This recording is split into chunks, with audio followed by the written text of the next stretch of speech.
কালকে ভিডিওটা শুরু করেছিলাম কালিম্পং শহরের ভ্রমণ নিয়ে। তো হরর মর্গান হাউস দেখে কাঞ্চনজঙ্ঘা পাহাড়কে সঙ্গে নিয়ে আমরা বেরিয়ে গেলাম নেক্সট ডেস্টিনেশনের উদ্দেশ্যে, ডেলো পার্ক। এটাই হলো কালিম্পং শহরের প্রধান আকর্ষণ। প্রথমে ঢুকতেই একটা রাউন্ড বল টাইপের জিনিস ছিল, তার মধ্যে চড়ছিল মানুষ। এই বল রাইডটা কিন্তু খুব ফানি ছিল। তো আমি যদি নেক্সট দিন কোনোদিন যাই কালিম্পং, এটা অবশ্যই আমি ট্রাই করব।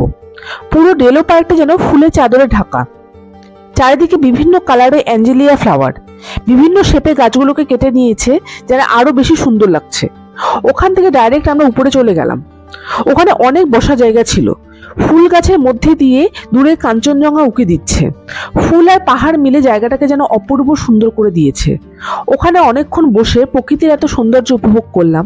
তারপরে আসার ইচ্ছা না করলেও আসতে তো হবেই, তাই বেরিয়ে যেতে হলো ডেলো পার্ক থেকে।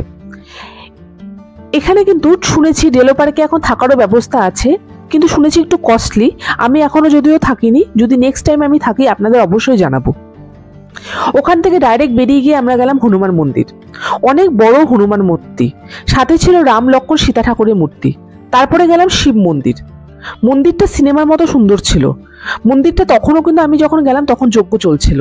ওখান থেকে আমরা সেদিনের জন্য কালিম্পংকে বিদায় জানিয়ে আমরা বাড়ির পথে উদ্দেশ্যে রওনা দিলাম।